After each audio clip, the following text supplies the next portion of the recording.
Lawmakers put $160 million in the state budget so school districts no longer have to charge parents for textbooks and other supplies. It was one of the last 7 states that allowed schools to bill parents for textbooks on top of their property taxes. But even with the new money, Wave News troubleshooter Mark Stevens found parents are still getting sued. Every couple of weeks, there's a school day in one of Clark County's small claims courts. The Clarksville Middle School treasurer is there following up with a judge on 150 cases the district filed against parents in 2024. First, we would like to request that Mr. Stevens not be present.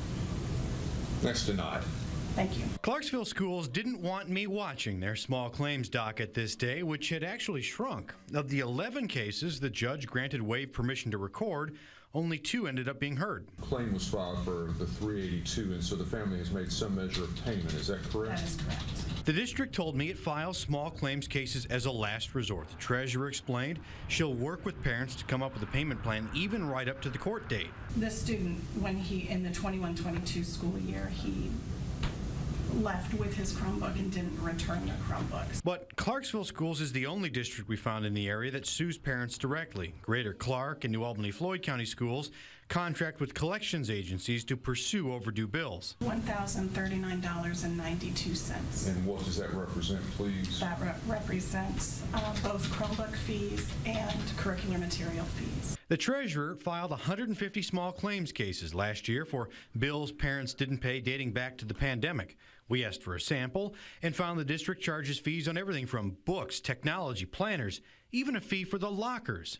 One family was sued for more than $2,300, one just $77. We have one continuance in January, and we're hoping that'll be dismissed. The fees added up quickly, especially for parents with multiple children. $46 for books, $60 for Chromebooks, $2 to use a locker. The district also charged a parent $224 for a student who didn't pass their dual enrollment course with Ivy Tech. Indiana is one of 7 states that currently allows parents to be charged for curricular materials. We have heard from many parents and families. The Holcomb administration asked lawmakers to pay for textbooks and curricular supplies when it was creating the 2023 budget. State Education Chief Katie Jenner argued parents shouldn't have to pay on top of their taxes. It is a tax to our parents. It's a cost to our parents.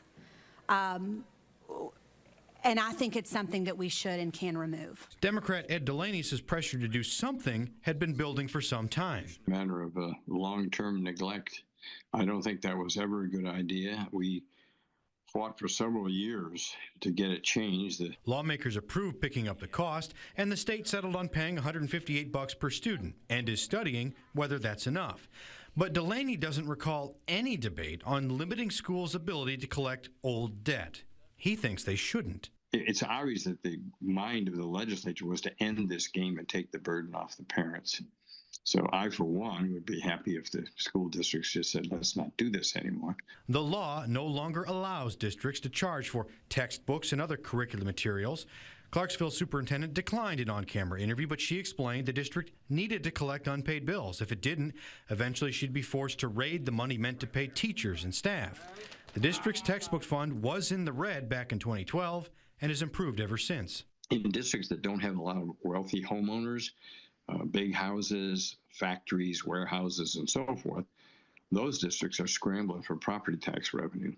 And when they can't get it because they're limited by the tax caps, they go dig into whatever pot they can find. Delaney says the state still doesn't provide enough support for public schools, but he says schools should think twice before suing parents because a legal judgment hurts parents in a number of ways. It can be pretty darn disruptive there. Also, it'll hurt you on your credit rating.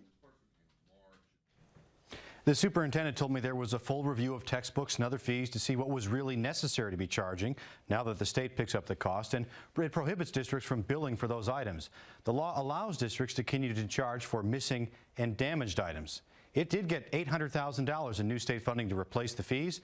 The district put $500,000 of that money into its savings account. Mark Stevens, Wave News.